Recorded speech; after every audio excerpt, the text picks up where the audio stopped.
Okay, so hello everyone. My name is Karthik and I'm GSEO co-founder.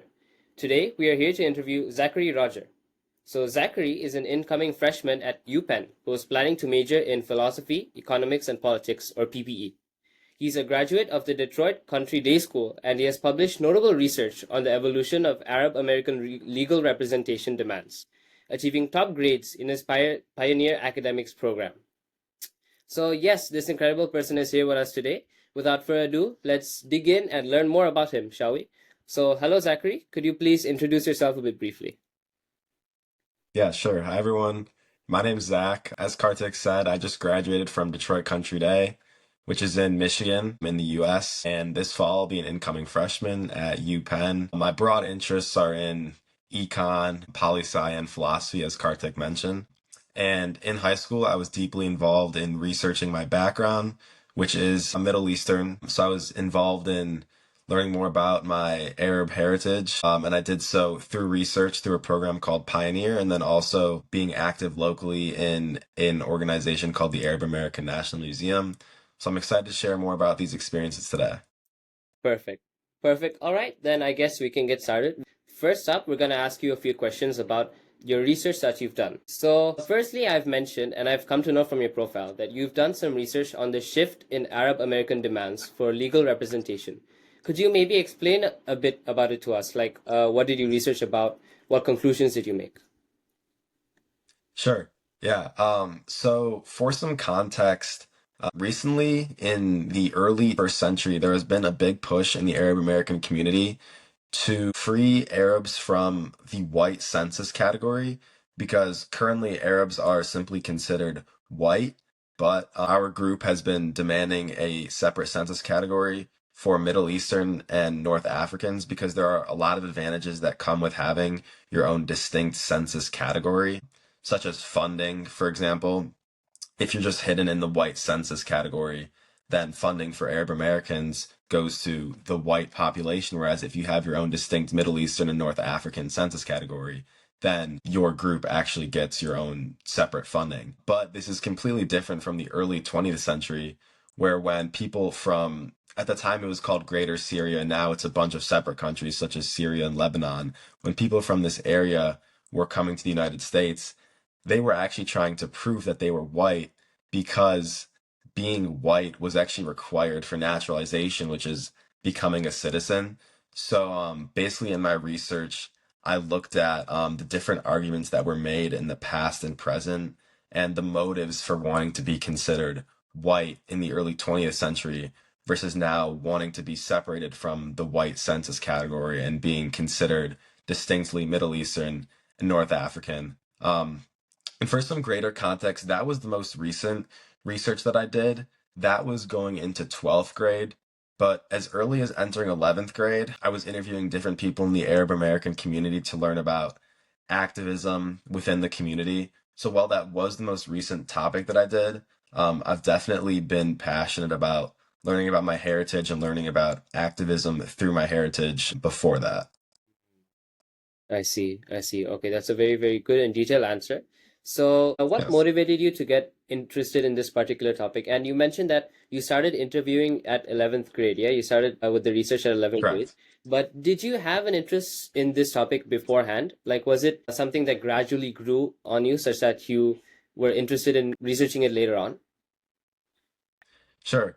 Yeah, so I'll kind of zoom out here. Going into 10th grade, I had actually just quit playing travel soccer. I was always under the assumption that I was going to play soccer in college, and I played travel very seriously all the way up until 10th grade, after which I quit. And then I kind of had to do some reflection and consider, okay, now I'm really going to go all in on academics. What topics interest me?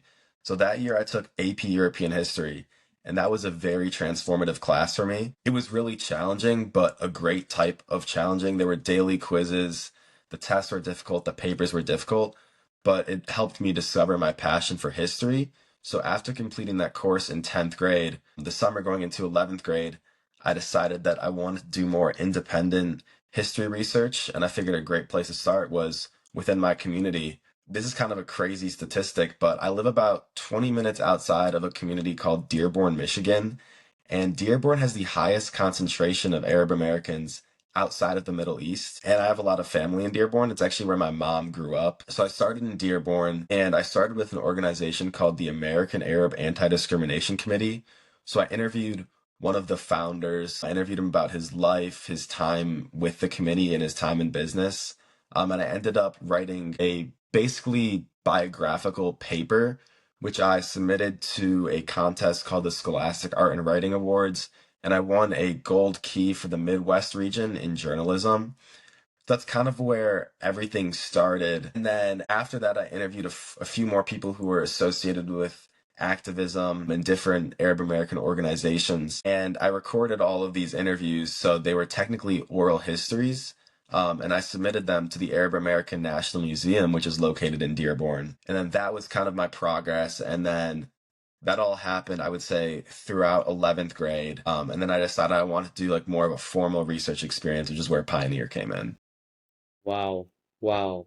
That's really, really interesting. And Yeah. how did your research experience with Pioneer Academics, did it help shape your academic interest? Did it help shape what you thought of while applying for college, as in your major?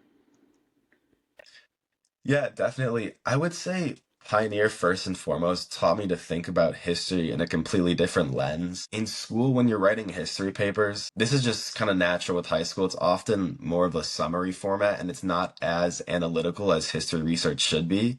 So, going into one of my first individual sessions with my professor, I had a writing sample for him and he kind of tore it apart because I wrote in a summary based style, but that was really essential for him to kind of tear my writing apart because then moving forward in my paper, I was far more analytical of the sources that I was bringing in. I think that was really crucial for me in terms of earning the highest grade in Pioneer.